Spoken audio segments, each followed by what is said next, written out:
our country. The border, all he had to do was leave it. All he had to do was leave it. He decided to open up our border, open up our country to people that are from prisons, people that are from mental institutions, insane asylum, terrorists. We have the largest number of terrorists coming into our country right now, all terrorists, all over the world, not just in South America, all over the world. They come from the Middle East, everywhere. All over the world, they're pouring in. And this guy just left it open. And he didn't need legislation because I didn't have legislation. I said, close the border. We had the safest border in history. In that final couple of months of my presidency, we had, according to Border Patrol, who is great, and by the way, who endorsed me for president, but I won't say that, but they endorsed me for president. Brandon, just speak to him. But look, we had the safest border in history. Now we have the worst border in history. There's never been anything like it. And people are dying all over the place, including the people that are coming up in caravans. Thank you, President Trump. President Biden? The only terrorist who's done anything crossing the border is one who came along and killed three, and his administration, killed an al-Qaeda person come in and his administration, killed three American soldiers. That's the only terrorist that's there. I'm not saying that no terrorist ever got through, but the idea they're emptying their prisons, we're welcoming these people, that's simply not true. There's no data to support what he said. Once again, he's exaggerating, he's lying. President Trump, staying on the topic of immigration, you've said that you're going to carry out, quote, the largest domestic deportation operation in American history, unquote. Does that mean that you will deport every undocumented immigrant in America, including those who have jobs, including those whose spouses are citizens, and including those who have lived here for decades? And if so, how will you do it? Just 1 second. He said we killed three people. The people we killed are al-Baghdadi and Soleimani, the two greatest terrorists, biggest terrorists anywhere in the world, and it had a huge impact on everything, not just border, on everything. He's the one that killed people with the bad water, including hundreds of thousands of people dying, and also killing our citizens when they come in. We are living right now in a rat's nest. They're killing our people in New York, in California, in every state in the union, because we don't have borders anymore. Every state is now a border. And because of his ridiculous, insane, and very stupid policies, people are coming in and they're killing our citizens at a level that we've never seen. We call it migrant crime. I call it Biden migrant crime. They're killing our citizens at a level that we've never seen before. And you're reading it like these three incredible young girls over the last few days. One of them, I just spoke to the mother, and he just had the funeral for this girl, 12 years old. This is horrible what's taken place. What's taken place in our country, we're literally an uncivilized country now. He doesn't want it to be. He just doesn't know. He opened the borders. Nobody's ever seen anything like. And we have to get a lot of these people out, and we have to get them out fast because they're going to destroy our country. Just take a look at where they're living. They're living in luxury hotels in New York City and other places. Our veterans are on the street. They're dying because he doesn't care about our veterans. He doesn't care. He doesn't like the military at all, and he doesn't care about our veterans. Nobody been worse. I had the highest approval rating for veterans taking care of the VA. He has the worst. He's gotten rid of all the things that I approved, choice that I got through Congress, all of the different things I approved, they abandoned. We had by far the highest, and now it's down in less than half because he's done all these great things that we did. And I think he did it just because I approved it, which is crazy. But he has killed so many people at our border by allowing all of these people to come in. And it's a very sad day in America. President Biden, you have the mic. Every single thing he said is a lie. Every single one. For example, veterans are a hell of a lot better off since I passed the PACT Act. 1 million of them now have insurance, and their families have it. Their families have it because what happened, whether it was Agent Orange or burn pits, they're all being covered now. And his group opposed that.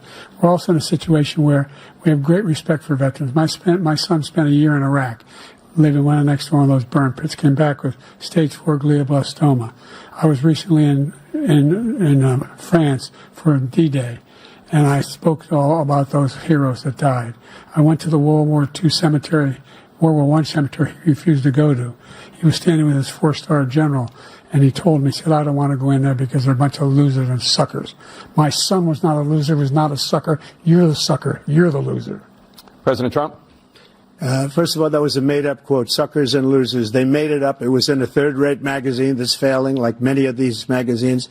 He made that up. He put it in commercials. We've notified him. We had 19 people that said I didn't say it. And think of this. Who would say I'm at a cemetery or I'm talking about our veterans? Because nobody's taken better care. I'm so glad this came up and he brought it up. There's nobody that's taken better care of our soldiers than I have. To think that I would, in front of generals and others, say suckers and losers. We have 19 people that said it was never said by me. It was made up by him, just like Russia was made up, just like the 51 intelligence agents are made up, just like the new thing with the 16 economists are talking. It's the same thing. 51 intelligence agents said that the laptop was Russia disinformation. It wasn't. That came from his son, Hunter. It wasn't Russia disinformation. He made up the suckers and losers, so he should apologize to me right now. Four-star general standing to your side who was on your staff who said you said it, period. That's number one.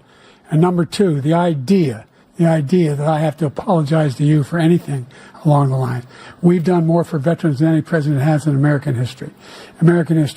And they now are in their family. The only sacred obligation we have as a country is to care for our veterans when they come home and their families and equip them when they go to war. That's what we're doing. That's what the VA is doing now. They're doing more for veterans than ever before in our history. All right. Thank you so much. Let's move to the topic of foreign policy. I want to begin with Russia's war against Ukraine, which is now in its third year. Former President Trump, Russian President Vladimir Putin says he'll only end this war if Russia keeps the Ukrainian territory it has already claimed and Ukraine abandons its bid to join NATO. Are Putin's terms acceptable to you? First of all, our veterans and our soldiers can't stand this guy. They can't stand him. They think he's the worst commander-in-chief, if that's what you call him, that we've ever had. They can't stand him. So let's get that straight. And they like me more than just about any of them. And that's based on every single bit of information. As far as Russia and Ukraine, if we had a real president, a president that knew, that was respected by Putin, he would have never invaded Ukraine. A lot of people are dead right now, much more than people know. You know, they talk about numbers. You can double those numbers, maybe triple those numbers. He did nothing to stop it. In fact, I think he encouraged Russia from going in. I'll tell you what happened. He was so bad with Afghanistan. It was such a horrible embarrassment, most embarrassing moment in the history of our country, that when Putin watched that and he saw the incompetence, that he should have fired those generals, like I fired the one that you mentioned, and so he's got no love lost, but he should have fired those generals. No general got fired for the most embarrassing moment in the history of our country, Afghanistan, where we left billions of dollars of equipment behind. We lost 13 beautiful soldiers, and 38 soldiers were obliterated. And by the way, we left people behind, too. We left American citizens behind. When Putin saw that, he said, you know what? I think we're going to go in and maybe take this was his dream. I talked to him about it, his dream. The difference is he never would have invaded Ukraine. Never. Just like Israel would have never been invaded in a million years by Hamas. You know why? Because Iran was broke with me. I wouldn't let anybody do business with them. They ran out of money. They were broke. They had no money for Hamas. They had no money for anything. No money for terror. That's why you had no terror at all during my administration. This place, the whole world is blowing up under him. President Biden? I've never heard so much malarkey in my whole life. Look, the fact of the matter is that we're in a situation where, let's take the last point first. Iran attacked American troops, caused brain damage for a number of these troops, and he did nothing about it. Recently, not when he was president. They attacked. He said they're just having headaches. That's all it is. He didn't do a thing when the attack took place, number one. Number two, we got over 100,000 Americans and others out of Afghanistan during that airlift. Number three, we found ourselves in a situation where, if you take a look at what Trump did in Ukraine, this guy told Trump, do whatever you want, and do whatever you want. And that's exactly what Trump did to Putin, encourage him, do whatever you want. And he went in. And listen to what he said when he went in. He was going to take Kyiv in 5 days, remember? Because it's part of the old Soviet Union. That's what he wanted to reestablish, Kyiv. And he, in fact, didn't do it at all. He wasn't able to get it done. And they've lost thousands and thousands of troops, 500,000 troops. President Trump, I never come back said to you that. for 1 minute. I just want to go back to my original question, which is, are Putin's terms acceptable to you? Keeping the territory in Ukraine? Acceptable. No, they're not acceptable. But look, this is a war that never should have started. If we had a leader in this war, he led everybody along. He's given $200 billion now or more to Ukraine. He's given $200 billion. That's a lot of money. I don't think there's ever been anything like it. Every time that Zelensky comes to this country, he walks away with $60 billion. He's the greatest salesman ever. And I'm not knocking him. I'm not knocking anything.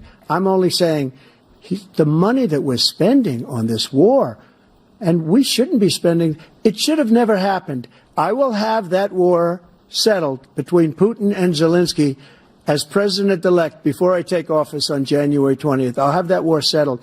People being killed so needlessly, so stupidly, and I will get it settled, and I'll get it settled fast before I take office. President Biden, you have a minute. The fact is that Putin is a war criminal. He's killed thousands and thousands of people. And he has made one thing clear. He wants to reestablish what was part of the Soviet Empire, not just a piece. He wants all of Ukraine. That's what he wants. And then do you think he'll stop there? Do you think he'll stop when if he takes Ukraine? What do you think happens to Poland? What do you think of Belarus? What do you think happens to those NATO countries? And so if you want a war, you ought to find out what he's going to do, because if in fact he does what he says and walks away, and by the way, all that money we give Ukraine are from weapons we make here in the United States. We give them the weapons, not the money at this point. And our NATO allies have produced as much funding for Ukraine as we have. That's why we're strong. Thank you. Moving on to the Middle East. In October, Hamas attacked Israel, killing more than 1,000 people and taking hundreds of hostages. Among those held and thought to still be alive are 5 Americans. Israel's response has killed thousands of Palestinians and created a humanitarian crisis in Gaza. President Biden, you've put forward a proposal to resolve this conflict, but so far Hamas has not released the remaining hostages, and Israel is continuing its military offensive in Gaza. So what additional leverage will you use to get Hamas and Israel to end the war? You have 2 minutes. Number one, everyone from the United Nations Security Council straight through to the G7 to the Israelis and Netanyahu himself have endorsed the plan I put forward. Which has 3 stages to it. The first stage is trade the hostages for a ceasefire. Second phase is a ceasefire with additional conditions. The third phase is the end of the war. The only one who wants the war to continue is Hamas, number one. They're the only ones standing out. We're still pushing hard to get them to accept. In the meantime, what's happened? In Israel, we're finding that the only thing I've denied Israel was 2,000-pound bombs. They don't work very well in populated areas. They kill a lot of innocent people. We're providing Israel with all the weapons they need and when they need them. And by the way, I'm the guy that organized the world against Iran when they had a full-blown intercontinental ballistic missile attack on Israel. No one was hurt. No one Israeli was accidentally killed, and it stopped. We saved Israel. We are the biggest producer of support for Israel of anyone in the world. And so there are 2 different things.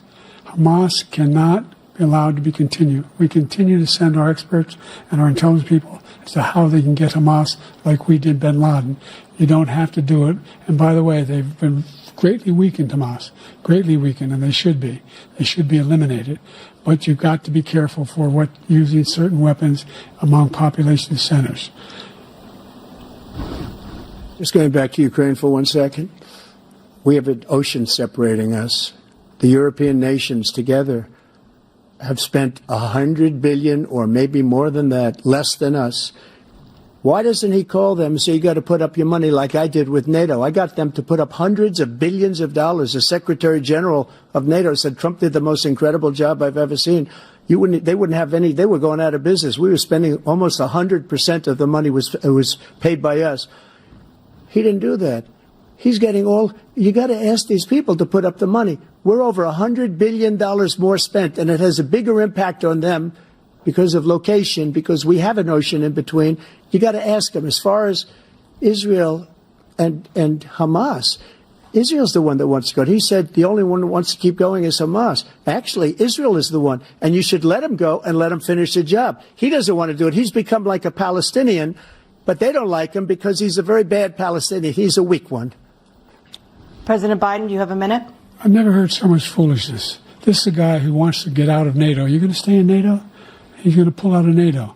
The idea that we have, our strength lies in our alliances as well. It may be a big ocean, but we're ever able to avoid a war in Europe, a major war in Europe? What happens if, in fact, you have Putin continuing to go into NATO? We have an Article 5 agreement. Attack on one is attack on all. You want to start the nuclear war he keeps talking about, go ahead. Let Putin go in and control Ukraine and then move on to Poland and other places. See what happens then. He has no idea what the hell he's talking about. And by the way, I got 50 other nations around the world to support Ukraine, including Japan and South Korea, because they understand that this kind of dislocation has a serious threat to the whole world peace. No major war in Europe has ever been able to be contained just to Europe. President Trump, just to follow up, would you support the creation of an independent Palestinian state in order to achieve peace in the region? I'd have to see, but before we do that, the problem we have is that we spend all the money. So they kill us on trade. I made great trade deals with the European nations because if you add them up, they're about the same size economically. Their economy is about the same size as the United States. And they were no cars, they don't want anything that we have, but we're supposed to take their cars, their food, their everything, their agriculture. I changed that. But the big thing I changed is they don't want to pay. And the only reason that he can play games with NATO is because I got them to put up hundreds of billions of dollars. I said, and he's right about this, I said, no, I'm not going to support NATO if you don't pay. They asked me that question, would you guard us against Russia at a very secret meeting of the 28 states at that time, nations at that time? And I said, no, if you don't pay, I won't do that. And you know what happened? Billions and billions of dollars came flowing in the next day and the next months. But now we're in the same position. We're paying everybody's bills. Let's turn to the issue of democracy. Former President Trump, I want to ask you about January 6, 2021. After you rallied your supporters that day, some of them stormed the Capitol to stop the constitutionally mandated counting of electoral votes. As president, you swore an oath to, quote, preserve, protect, and defend, unquote, the Constitution. What do you say to voters who believe that you violated that oath through your actions and inaction on January 6th and worry that you'll do it again? Well, I don't think too many believe that. And let me tell you about January 6th. On January 6th, we had a great border. Nobody coming through, very few. On January 6th, we were energy independent. On January 6th, we had the lowest taxes ever. We had the lowest regulations ever. On January 6th, we were respected all over the world. All over the world, we were respected. And then he comes in, and we're now laughed at. We're like a bunch of stupid people. What happened to the United States' reputation under this man's leadership is horrible, including weaponization, which I'm sure at some point you'll be talking about, where he goes after his political opponent because he can't beat him fair and square. You have 80 seconds left. My question was, what do you say to those voters who believe that you violated your constitutional oath through your actions and inaction on January 6, 2021, and worry that you'll do it again? Well, I didn't say that to anybody. I said peacefully and patriotically. And Nancy Pelosi, if you just watched the news from 2 days ago, on tape to her daughter, who's a documentary filmmaker, they say, but she's saying, oh, no, it's my responsibility. I was responsible for this because I offered her 10,000 soldiers or National Guard, and she turned them down. And the mayor in writing, by the way, the mayor in writing turned it down, the mayor of D.C. They turned it down. I offered 10,000 because I could see I had virtually nothing to do. They asked me to go make a speech. I could see what was happening. Everybody was saying they're going to be there on January 6th. They're going to be there. And I said, you know what? There's a lot of people coming. You could feel it. You could feel it, too, and you could feel it. And I said, they ought to have some National Guard or whatever. And I offered it to her. And she now admits that she turned it down. And it was the same day she was, I don't know, she can't be very happy with her daughter because it made her into a liar. She said, I take full responsibility for January 6th. President Biden? Look, he encouraged those folks to go up on Capitol Hill, number one. I sat in the dining room off the Oval Office. He sat there for 3 hours watching, being begged by his vice president and a number of his colleagues on the Republican side as well to do something, to call for a stop, to end it. Instead, they talked about these people being patriots and great patrons of America. In fact, he says he'll now forgive them for what they've done. They've been convicted. He says he wants to commute their sentences and say that no. But he went to every single court in the nation. I don't know how many cases, scores of cases, including the Supreme Court, and they said, no, this guy is responsible for doing what was done. He did do a damn thing, and these people should be in jail, and they should be the ones who are being held accountable. And he wants to let them all out, and now he says if he loses again, such a whiner that he is, that it could be a bloodbath. Thank you, President Biden. President Trump? What they've done to some people that are so innocent, you ought to be ashamed of yourself. What you have done, how you've destroyed the lives of so many people. When they ripped down Portland, when they ripped down many other cities, you go to Minnesota, Minneapolis, what they've done there with the fires all over the city. If I didn't bring in the National Guard, that city would have been destroyed. When you look at all of they took over big chunks of Seattle. I was all set to bring in the National Guard. They heard that. They saw them coming, and they left immediately. What he said about this whole subject is so off. Peacefully patriotic. One other thing. The Unselect Committee, which is basically two horrible Republicans that are all gone now, out of office, and Democrats, all Democrats, they destroyed and deleted all of the information they found because they found out we were right. We were right. And they deleted and destroyed all of the information. They should go to jail for that. If a Republican did that, they'd go to jail. Thank you, President Trump. President Biden, I want to give you a minute. The only person on this stage is a convicted felon is the man I'm looking at right now. And the fact of the matter is, what he's telling you is simply not true. The fact is that there was no effort on his part to stop what was going on up in Capitol Hill. And all those people, every one of those who were convicted, turned over desks, turned them over statues. The idea that those people are patriots? Come on. When I asked him the first two debates we had, first time around, I said, will you denounce the Proud Boys? He said, no, I'll tell them to stand by. The idea he's refusing, will you denounce these guys? Will you denounce the people we're talking about now? Will you denounce the people who attacked that Capitol? What are you going to do? I'm going to give you a minute, President Trump, for a follow-up question I have. After a jury convicted you of 34 felonies last month, you said if reelected, you would, quote, have every right to go after, unquote, your political opponents. You just talked about members of the Select Committee on January 6th going to jail. Your main political opponent is standing on stage with you tonight. Can you clarify exactly what it means about you feeling you have every right to go after your political opponents? Well, I said my retribution is going to be success. We're going to make this country successful again, because right now it's a failing nation. My retribution is going to be success. But when he talks about a convicted felon, his son is a convicted felon at a very high level. His son is convicted, going to be convicted probably numerous other times. Should have been convicted before, but his Justice Department let the statute of limitations lapse on the most important things. But he could be a convicted felon as soon as he gets out of office. Joe could be a convicted felon with all of the things that he's done. He's done horrible things. All of the death caused at the border, telling the Ukrainian people that we're going to want $1 billion or you change the prosecutor. Otherwise, you're not getting $1 billion. If I ever said that, that's quid pro quo. That we're not going to do anything. We're not going to give you $1 billion unless you change your prosecutor having to do with the son. This man is a criminal. This man, you're lucky. You're lucky. I did nothing wrong. We'd have a system that was rigged and disgusting. I did nothing wrong. Thank you, President Trump. President Biden, you have said, I'm coming right to you, sir. You want to respond? Go ahead. I'll give you a minute to respond. The idea that I did anything wrong relative to what you're talking about is outrageous. It's simply a lie, number one.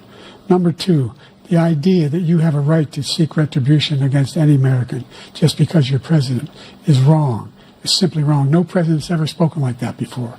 No president in our history has spoken like that before. Number three, the crimes that you are still charged with, and think of all the civil penalties you have. How many billions of dollars do you owe in civil penalties for molesting a woman in public, for doing a whole range of things? of having sex with a porn star on the night while your wife was pregnant? I mean, what are you talking about? You have the morals of an alley cat. Give you a minute, sir. I didn't have sex with a porn star, number one. Number two, that was a case that was started and moved. They moved a high-ranking official, a DOJ, into the Manhattan DA's office to start that case.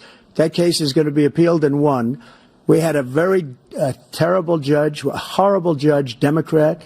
The prosecutor were all high-ranking Democrats, appointed people, and both the civil and the criminal. He basically went after his political opponent because he thought it was going to damage me. But when the public found out about these cases, because they understand it better than he does, he has no idea what these cases are. But when they found out about these cases, you know what they did? My poll numbers went up, way up. You know that because you're reporting it. And we took in more money in the last 2 weeks than we've ever taken in the history of any campaign. I don't think any campaign has ever taken. Hundreds of millions of dollars came pouring in because the public knows it's a scam and it's a guy that's after his political opponent because he can't win fair and square. Thank you, President Trump. President Biden, you have said, quote, Donald Trump and his MAGA Republicans are determined to destroy American democracy. Do you believe that the tens of millions of Americans who are likely to vote for President Trump will be voting against American democracy? The more they know about what he's done, yes. The more they know about what he's done. And there's a lot more coming. He's got a lot of cases down the road coming around. He's got a whole range of issues he has to face. I don't know what the juries will do, but I do know he has a real problem. And so the fact that, could you ever think you heard any president say that I'm going to seek retribution?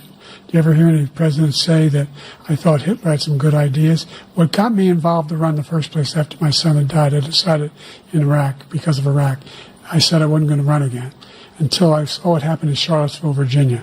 People coming out of the woods carrying swastikas, torches, and singing the same anti-Semitic bile they sang when back in Germany. And the young woman got killed. I spoke to the mother, and they asked him, they said, what do you think of those people? The ones who got killed, the one who tried to stop it, and the ones he said, I think they're fine people on both sides. What American president would ever say Nazis coming out of fields carrying torches, singing the same anti-Semitic bile, carrying swastikas were fine people?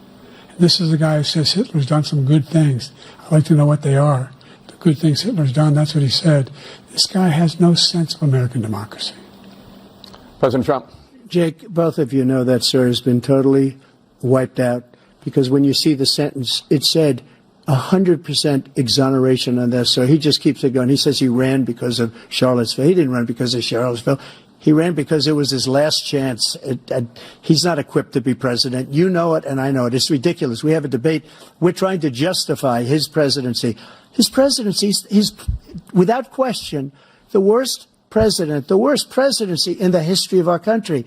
We shouldn't be having a debate about it. There's nothing to debate. He made up the Charlottesville story, and you'll see it's debunked all over the place. Every reasonable anchor has debunked it. And just the other day it came out where it was fully debunked. It's a nonsense story. He knows that, and he didn't run because of Charlottesville. He used that as an excuse to run. President Biden. And debunked. It happened. All you have to do is listen to what was said at the time. And the idea that somehow that's the only reason I ran because I was worried a guy like this guy could get elected. If he thought they were good people coming out of that forest, carrying those woods, carrying those torches, then he didn't deserve to be president. Didn't deserve to be president at all. And the idea that he's talking about all this being fabricated, we saw with our own eyes. We saw what happened on January 6th. We saw the people breaking through the windows. We saw people occupying his own vice president. Look, there's a reason why 40 of his 44 top cabinet officers refused to endorse him this time. His vice president hasn't endorsed him this time. So why? Why? They know him well. They serve with him. Why are they not endorsing him? Thank you, President Biden. We're going to be right back with more from the CNN presidential debate.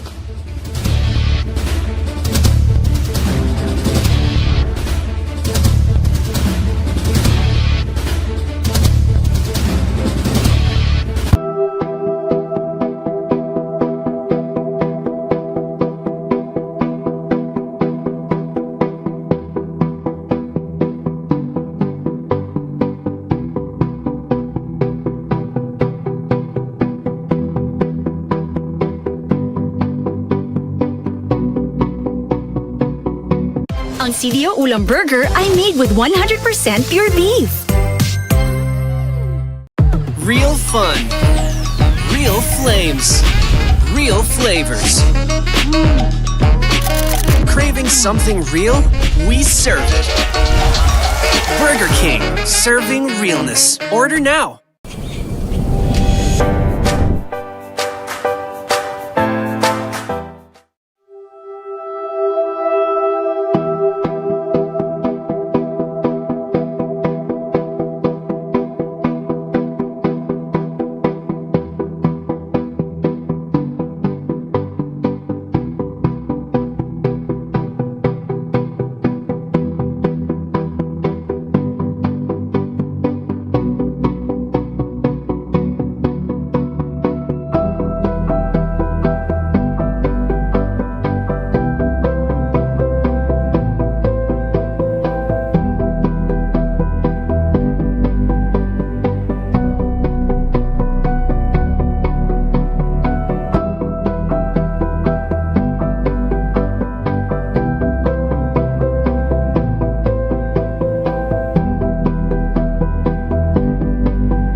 Welcome back to the CNN presidential debate live from Georgia. Let's talk about persistent challenges you both faced in your first terms and you'd certainly face again in a second term. President Biden, while black unemployment dropped to a record low under your presidency, black families still earn far less than white families. Black mothers are still 3 times more likely to die from pregnancy-related causes, and black Americans are imprisoned at 5 times the rate of white Americans. What do you say to black voters who are disappointed that you haven't made more progress? They acknowledge they made a lot of progress, number one. The fact of the matter is there's more small black businesses that have been started than any time in history. Number two, the wages of black unemployment is the lowest level it's been in a long, long time. Number three, we're providing housing for black Americans and dealing with the segregation that exists among these corporations that collude to keep people out of their houses. And in addition to that, we find that the impact on the choice that black families have to make relative to childcare is incredibly difficult. When we did the first major piece of legislation in the past, I was able to reduce black childcare costs. I cut them in half. We got to make sure we provide for childcare costs. We got to make sure, because when you provide those childcare protections, you increase economic growth because more people can be in the job market. So There's more to be done, considerably more to be done. But we've done a great deal so far, and I'm not letting up, and they know it. You have 49 seconds left. What do you say to black voters who are disappointed with the progress so far? I say I don't blame them for being disappointed. Inflation is still hurting them badly. For example, I provided for the idea that any black family first-time home buyer should get a $10,000 tax credit to be able to buy their first home so they can get started. I made sure that we're in a situation where all those black families and those black individuals who provided had to take out student loans that were ballooning, that if they were engaged in nursing, doctor, and anything having to do with volunteerism, if they paid their bills for 10 years on their student debt, all the rest was forgiven after 10 years. Millions have benefited from that. And we're going to do a whole lot more for black families. Thank you, President Trump. And he caused the inflation. He's blaming inflation, and he's right, it's been very bad. He caused the inflation, and it's killing black families and Hispanic families and just about everybody. It's killing people. They can't buy groceries anymore. They can't. You look at the cost of food where it's doubled and tripled and quadrupled. They can't live. They're not living anymore. He caused this inflation. I gave him a country with essentially no inflation. It was perfect. It was so good. All he had to do is leave it alone. He destroyed it with his Green New Scam and all this money that's being thrown out the window. He caused inflation. As sure as you're sitting there, the fact is that his big kill on the black people is the millions of people that he's allowed to come in through the border. They're taking black jobs now, and it could be 18, it could be 19, and even 20 million people. They're taking black jobs, and they're taking Hispanic jobs, and you haven't seen it yet, but you're going to see something that's going to be the worst in our history. Thank you. President Biden? There was no inflation when I became president. You know why? The economy was flat on its back. 15% unemployment. He decimated the economy, absolutely decimated the economy. That's why there was no inflation at the time. There were no jobs. We provided thousands of millions of jobs for individuals who are in all communities, including minority communities. We made sure that they have health insurance. We have covered, the ACA has increased. I made sure that they're $8,000 per person in a family to get written off for health care. But this guy wants to eliminate that. They tried 50 times. He wants to get rid of the ACA again, and they're going to try again if they win. You find ourselves in a position where the idea that we're not doing any, we put more police on the street than any administration has. He wants to cut the cops. We're providing for equity and making sure people have a shot to make it. There's a lot going on, but in inflation, he caused it by his tremendous malfeasance in the way he handled the pandemic. Thank you. Another persistent challenge is the climate crisis.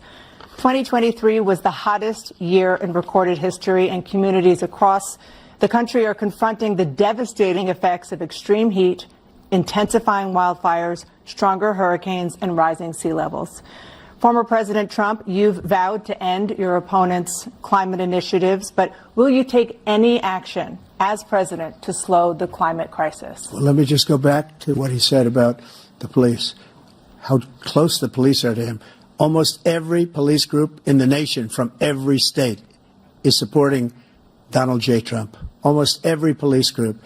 And what he's done to the black population is horrible, including the fact that for 10 years he called them super predators. We can't, in the 1990s, we can't forget that. Super predators was his name, and he called it to them for 10, and they've taken great offense at it, and now they see it happening. But when they see what I did for criminal justice reform and for the historically black colleges and universities, where I funded them and got them all funded, and the opportunity zones with Tim, as you know, Tim Scott was incredible. He did a great job, great senator from South Carolina. He came to me with the idea, and it was a great idea. It's one of the most successful economic development acts ever in the country, opportunity zones. And the biggest beneficiary are blacks. And that's why we have the best numbers with them in maybe ever. They're saying ever. I read this morning where ever, the best numbers. He's lost much of the black population because he's done a horrible job for black people. He's also done a horrible job for Hispanics. But wait till you see these millions of people pouring into our country, and they're going to take the jobs, and it's already started, and you haven't seen anything yet. It's a disaster. 38 seconds left. President Trump, will you take any action as president to slow the climate crisis? So I want absolutely immaculate clean water, and I want absolutely clean air, and we had it. We had H2O. We had the best numbers ever, and we were using all forms of energy, all forms, everything. And yet, during my 4 years, I had the best environmental numbers ever. And my top environmental people gave me that statistic just before I walked on the stage, actually. I don't know where the hell he's been. The idea that anything he said is true. I've passed the most extensive climate change legislation in history. We find ourselves, and by the way, black colleges. I came up with $15 billion for HBCUs, historic black universities and colleges, because they don't have the kind of contributors that they have to build these laboratories and the like. Any black student is capable in college of doing any white student can do. They just don't have the money, but now they'll be able to get those jobs in high tech. We're in a situation where the idea that he is claiming to have done something that had the cleanest water, he hadn't done a damn thing for the environment. He pulled out of the Paris Climate Accord. I immediately joined it, because if we reach 1.5 degrees Celsius at any one point, there's no way back. The only existential threat to humanity is climate change, and he didn't do a damn thing about it. He must undo all that I've done. The Paris Accord was going to cost us $1 trillion, and China nothing, and Russia nothing, and India nothing. It was a ripoff of the United States. And I ended it because I didn't want to waste that money, because they treat us horribly. We were the only ones. It was costing us money. Nobody else was paying into it. And it was a disaster. But everything that he said just now, I'll give you an example. I heard him say before, insulin. I'm the one that got the insulin down for the seniors. I took care of the seniors. What he's doing is destroying all of our medical programs, because the migrants coming in, they want everybody. And look, I have the biggest heart on the stage. I guarantee you that. And I want to take care of people. But we're destroying our country. They're taking over our schools, our hospitals, and they're going to be taking over Social Security. He is destroying Social Security, Medicare, and Medicaid. The idea is that we, in fact, we were the only ones of consequence who were not members of the Paris Accord. How can we do anything? We're not able to. The United States can't get this under control. One of the largest polluters in the world, number one. We're making significant progress. By 2035, we will have cut pollution in half.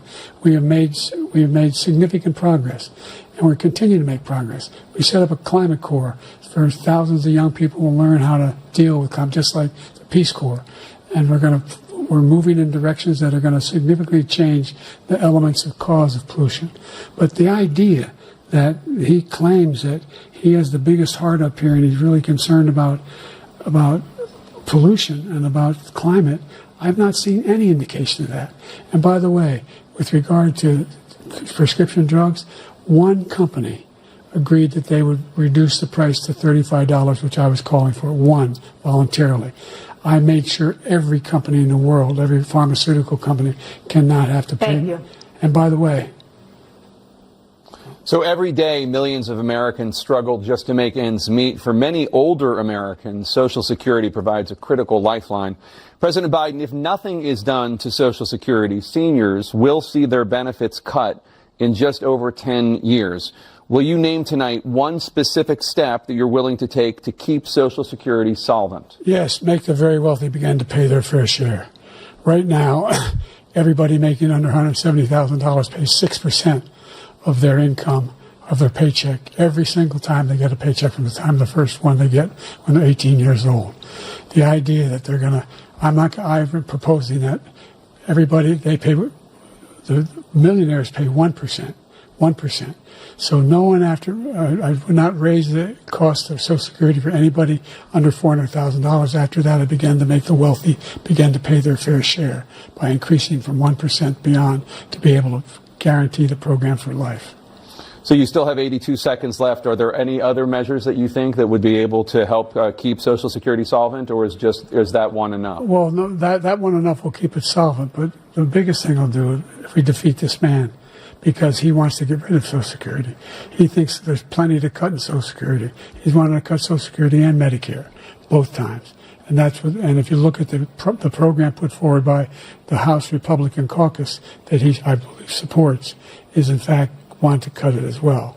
The idea that we don't need to protect our seniors is ridiculous. And by the way, the American public has greater health care coverage today than ever before. And on the ACA, as I said, you're in a circumstance where 400,000 people, 40 million people would not have insurance because they have a pre-existing condition. Only thing that allows them to have that insurance is the fact that they, in fact, are part of the ACA. And by the way, the other thing is, we're in a situation where we talk about education for black communities. I've raised the amount of money for Pell Grants by another $8,000. So anybody making under $70,000 a year is going to be able to get $15,000 towards the tuition. He just doesn't know what he's talking about. Thank you, President Biden. President Trump. So I've dealt with politicians all my life. I've been on this side of the equation for the last 8 years. I've never seen anybody lie like this guy. He lies. I've never seen it. He can look you in the face. About so many other things, too. And we mentioned the laptop. We mentioned Russia, Ukraine. Everything he does is a lie. It's misinformation and disinformation. The losers and suckers story that he made up is a total lie on the military. It's a disgrace. But Social Security, he's destroying it because millions of people are pouring into our country, and they're putting them onto Social Security. They're putting them onto Medicare, Medicaid. They're putting them in our hospitals. They're taking the place of our citizens. What they're doing to the VA, to our veterans, is unbelievable. Our veterans are living in the street, and these people are living in luxury hotels. He doesn't know what he's doing, and it's really coming back. I've never seen such anger in our country before. President Biden? The idea that veterans are not being taken care of, I told you before. And by the way, when I said suckers and losers, he acknowledged after that he fired that general. That general got fired because he's the one that acknowledged that that's what he said. He was the one standing with Trump when he said it, number one. Number two, the idea that we're going to be in a situation where all these millions and millions, the way he talks about it, illegal aliens are coming into the country and taking away our jobs.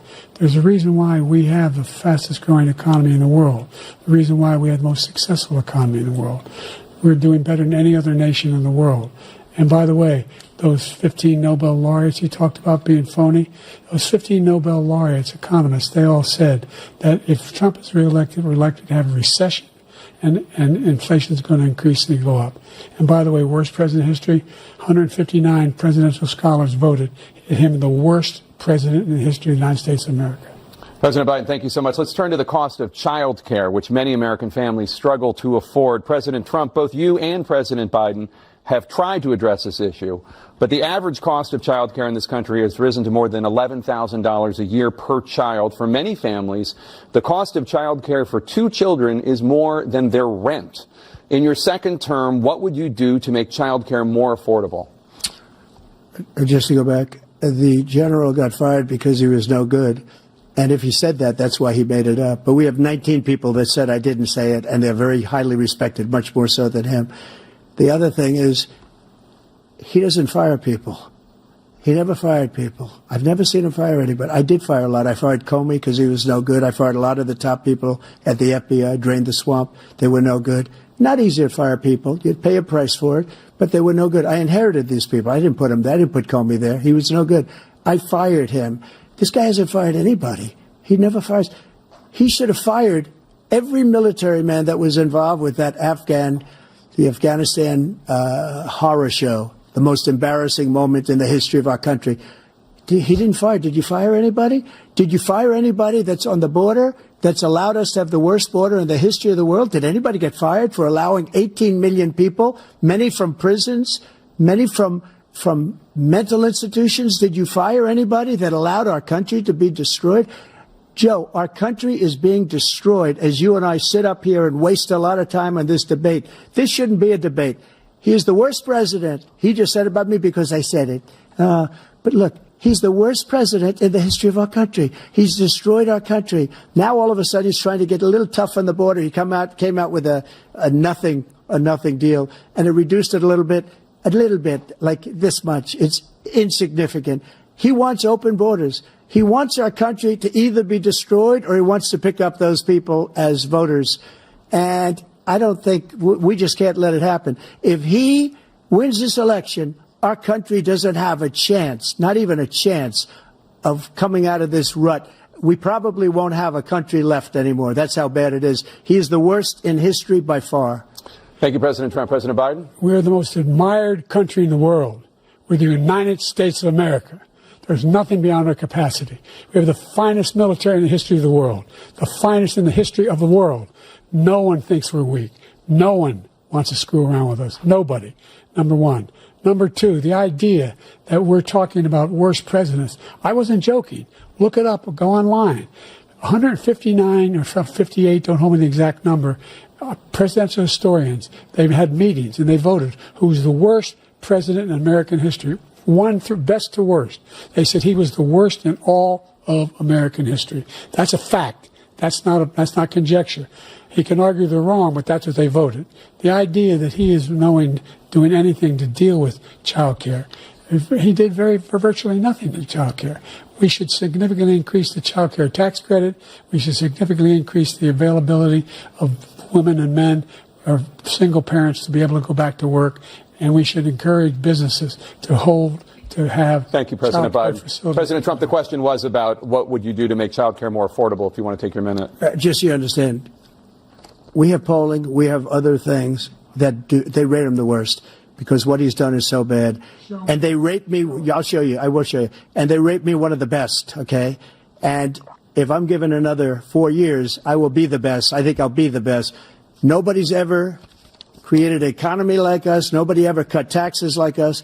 He's the only one I know. He wants to raise your taxes by 4 times. He wants to raise everybody's taxes by 4 times. He wants the Trump tax cuts to expire. So everybody, including the two of you, are going to pay 4 to 5 times. Nobody ever heard of this before. All my life, I'd grow up and I'd see politicians talking about cutting taxes. When we cut taxes, as I said, we did more business. Apple and all these companies, they were bringing money back into our country. The worst president in history by far, and everybody knows it.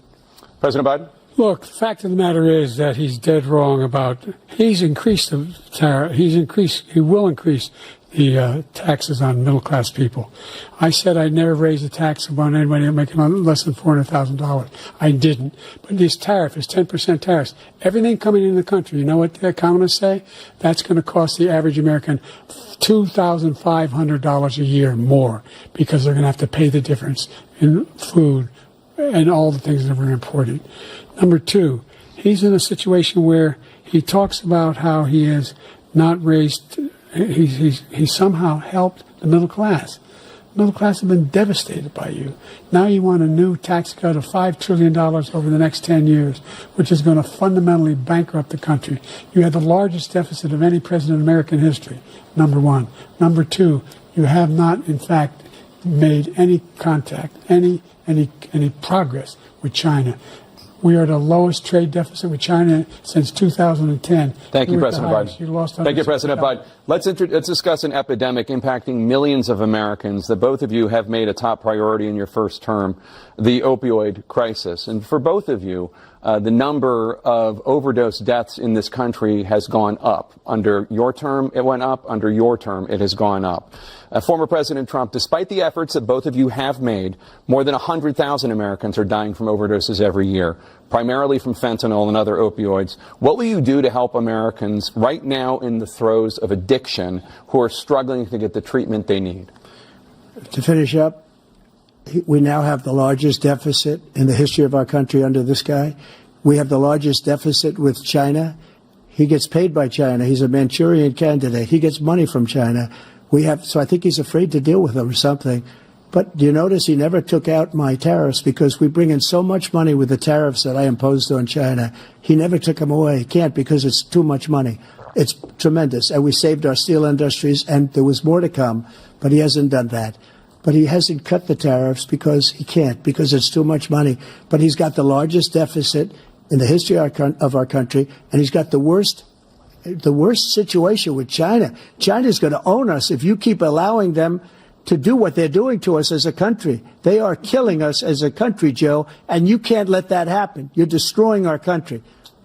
So, President Trump, you have 67 seconds left. The question was, what are you going to do to help Americans in the throes of addiction right now who are struggling to get the treatment they need? Jake, we were doing very well at addiction until the COVID came along. We had the 2.5, almost 3 years of like nobody's ever had before, any country, in every way. And then we had to get tough. And it was the drugs pouring across the border it started to increase. We got great equipment. We bought the certain dog that's the most incredible thing that you've ever seen, the way they can spot it.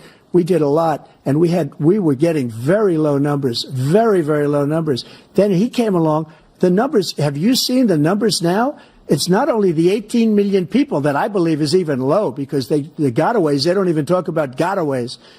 But the numbers of the amount of drugs and human trafficking in women coming across our border, the worst thing I've ever seen, at numbers that nobody's ever seen under him because the border's so bad.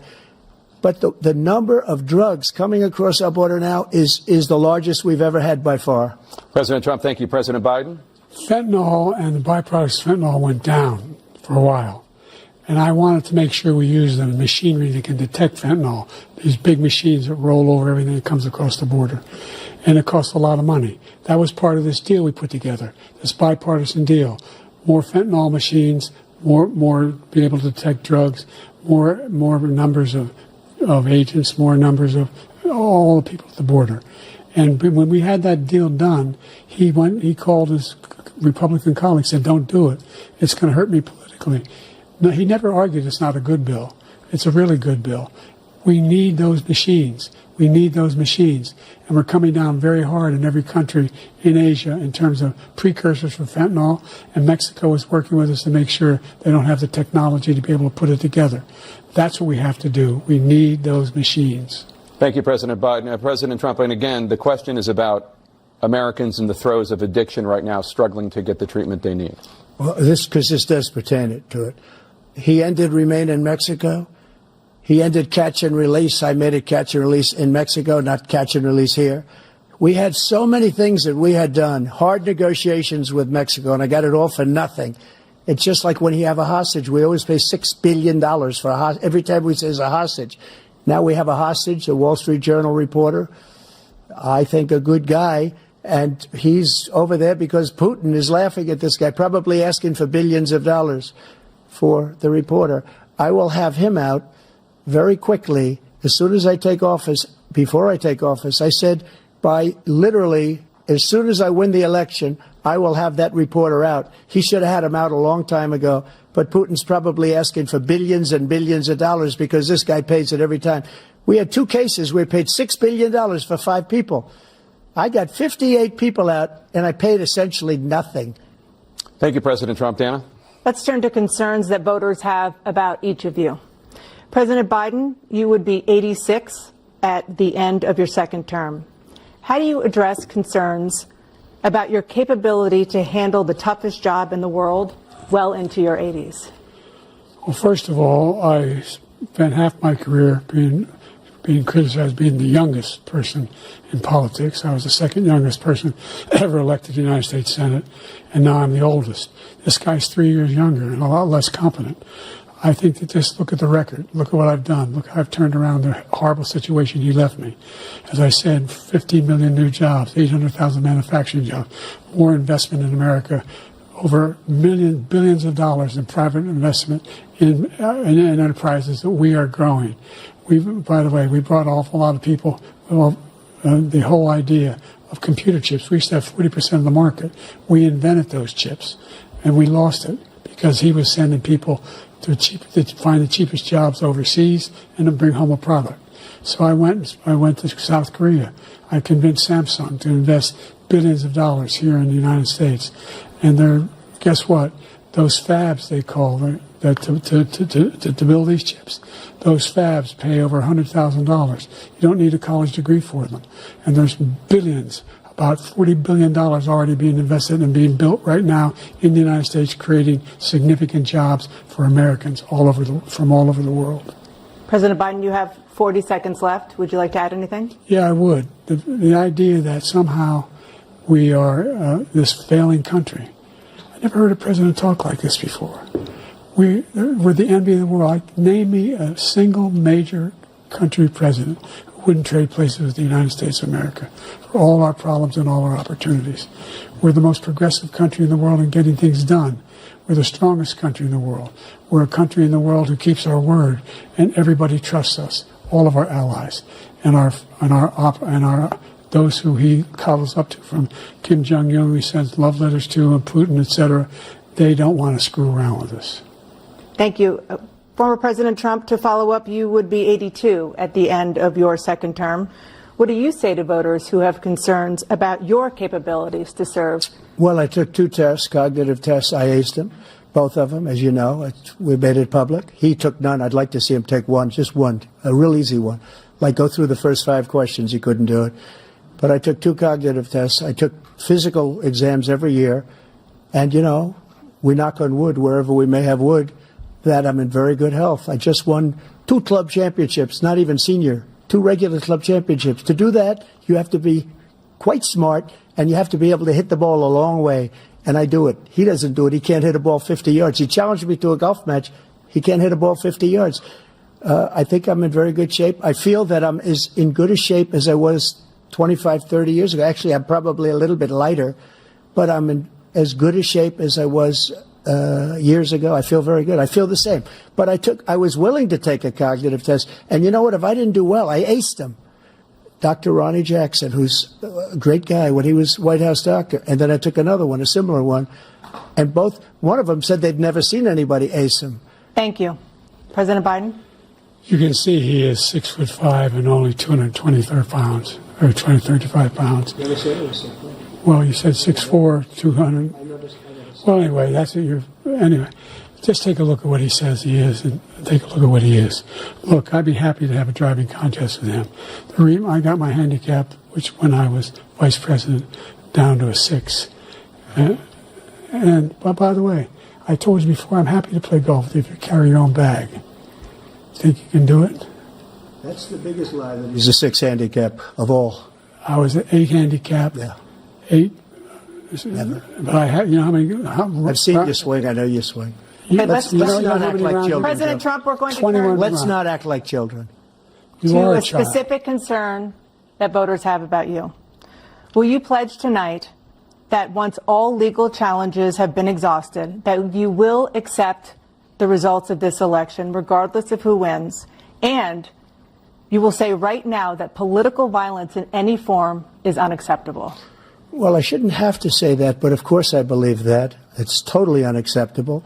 And if you would see my statements that I made on Twitter at the time, and also my statement that I made in the Rose Garden, you would say it's one of the strongest statements you've ever seen. In addition to the speech I made in front of, I believe, the largest crowd I've ever spoken to, and I will tell you, nobody ever talks about that. They talk about a relatively small number of people that went to the Capitol, and in many cases were ushered in by the police. And as Nancy Pelosi said, it was her responsibility, not mine. She said that loud and clear. But the answer is, if the election is fair, free, and I want that more than anybody. And I'll tell you something. I wish he was a great president, because I wouldn't be here right now. I'd be at one of my many places enjoying myself. I wouldn't be under indictment, because I wouldn't have been his political opponent, because he indicted me because I was his opponent. I wish he was a great president. I would rather have that. I wouldn't be here. I don't mind being here. But the only reason I'm here is he's so bad as a president that I'm going to make America great again. We're going to make America great again. We're a failing nation right now. We're a seriously failing nation. And we're a failing nation because of him. His policies are so bad. His military policies are insane. They're insane. These are wars that will never end with him. He will drive us into World War III, and we're closer to World War III than anybody can imagine. We are very, very close to World War III, and he's driving us there. And Kim Jong-un and President Xi of China, Kim Jong-un of North Korea, all of these, Putin, they don't respect him. They don't fear him. They have nothing going with this gentleman, and he's going to drive us into World War III. You want a World War III, let him follow and win, and let Putin say, do what you want, NATO. Just do what you want. There's a thing called Article 5. An attack on one is an attack on all, and required response. The idea, I can't think of a single major leader in the world who wouldn't trade places with the job I've done and what they've done. Because we are a powerful nation. We have wonderful peace. Because of the people, not me. It's because of the American people. They're capable of anything, and they step up when they're needed. And right now, we're needed. We're needed to protect the world because our own safety is at stake.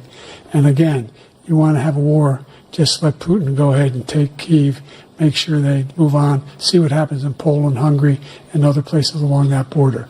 Then you have a war. President Trump, as I come back to you for a follow-up, the question was, will you accept the results of this election, regardless of who wins? Just to finish what he said, if I might, Russia, they took a lot of land from Bush. They took a lot of land from Obama and Biden. They took no land, nothing from Trump, nothing. He knew not to do it. He's not going to play games with me. He knew that. I got along with him very well, but he knew not to play games. He took nothing from me. But now he's going to take the whole thing from this man right here.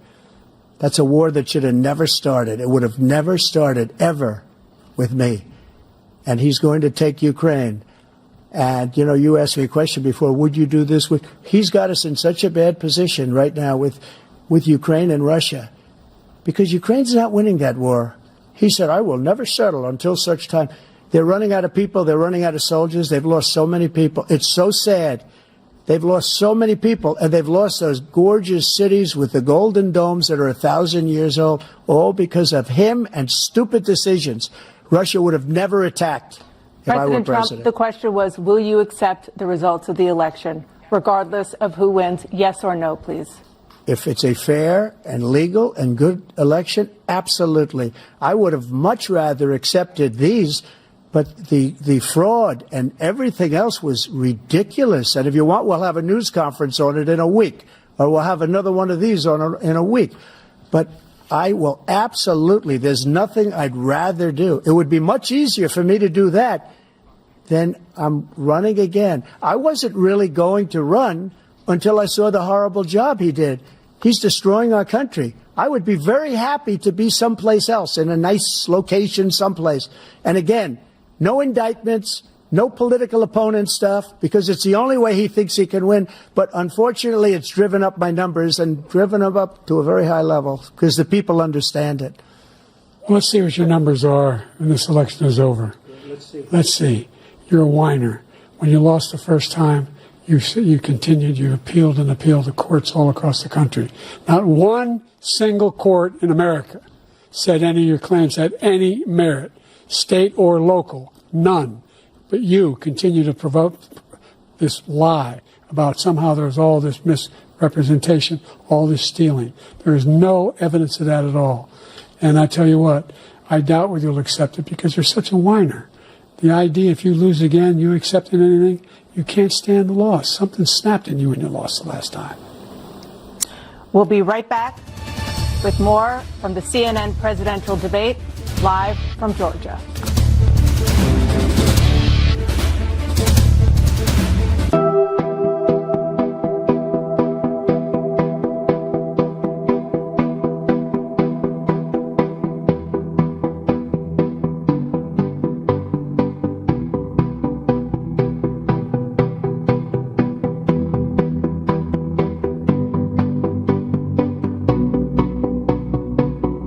Gusto ko maging strong katulad niya. Keep trying. Get stronger. Cheese Whiz.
for the candidates to deliver their closing statements as predetermined by a coin toss. We're going to begin with you, President Biden. You have 2 minutes.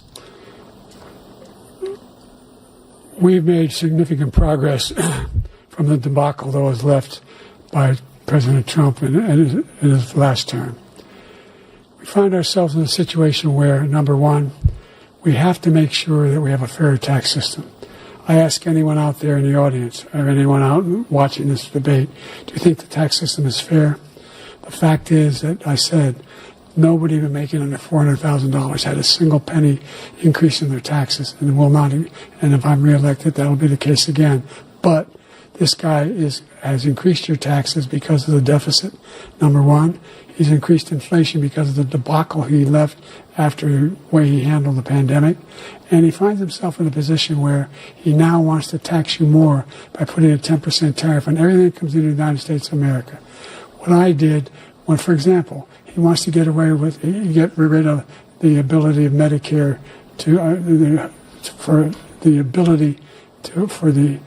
us to be able to negotiate drug prices with the big pharma companies. Well, guess what? We got it down to $35 for insulin instead of $400. No more than $2,000 for every senior, no matter how much prescription they need. You know what that did? That reduced the federal debt by $160 billion over 10 years because the government doesn't have to pay the exorbitant prices. I'm going to make that available to every senior all along, and it's happening now, and everybody in America. He wants to get rid of that. I'm going to make sure that we have Childcare. We're going to significantly increase the credits people have for Childcare. I'm going to make sure we do something about what we're doing on lead pipes and all the things that are causing health problems for people across the country. We're going to continue to fight to bring down inflation and give people a break. Thank you, President Biden. President Trump, you now have 2 minutes for your closing statement. Like so many politicians, this man is just a complainer. He said, we want to do this, we want to do that, we want to get rid of this tax, that tax. But he doesn't do anything. All he does is make our country unsafe by allowing millions and millions of people to pour in. Our military doesn't respect him. We look like fools in Afghanistan. We didn't stop Israel. It was such a horrible thing that would have never happened. It should have never happened. Iran was broke. Anybody that did business with Iran, including China, they couldn't do business with the United States. They all passed. Iran was broke. They had no money for Hamas or Hezbollah, for terror, no money whatsoever. Again, Ukraine should have never happened. He talks about all this stuff, but he didn't do it. For 3.5 years, we're living in hell. We have the Palestinians and we have everybody else rioting all over the place. You talk about Charlottesville. This is 100 times Charlottesville, 1,000 times. The whole country is exploding because of you, because they don't respect you, and they have to respect their president, and they don't respect you throughout the world. What we did was incredible. We rebuilt the military. We got the largest tax cut in history, the largest regulation cut in history. The reason he's got jobs is because I cut the regulations that gave jobs, but he's putting a lot of those regulations back on. All of the things that we've done, nobody's never seen anything like. Even from a medical standpoint, right to try, where we can try space-age materials instead of going to Asia or going to Europe and trying to get when you're terminally ill. Now you can go and you can get something. You sign a document. They've been trying to get it for 42 years.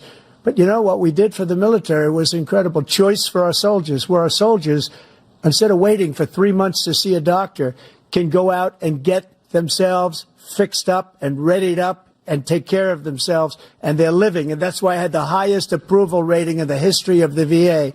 So all of these things, we're in a failing nation, but it's not going to be failing anymore. We're going to make it great again. Thank you, former President Trump, President Biden. Stay with us because we have full analysis of this debate. Anderson Cooper and Aaron Burnett starts now on CNN.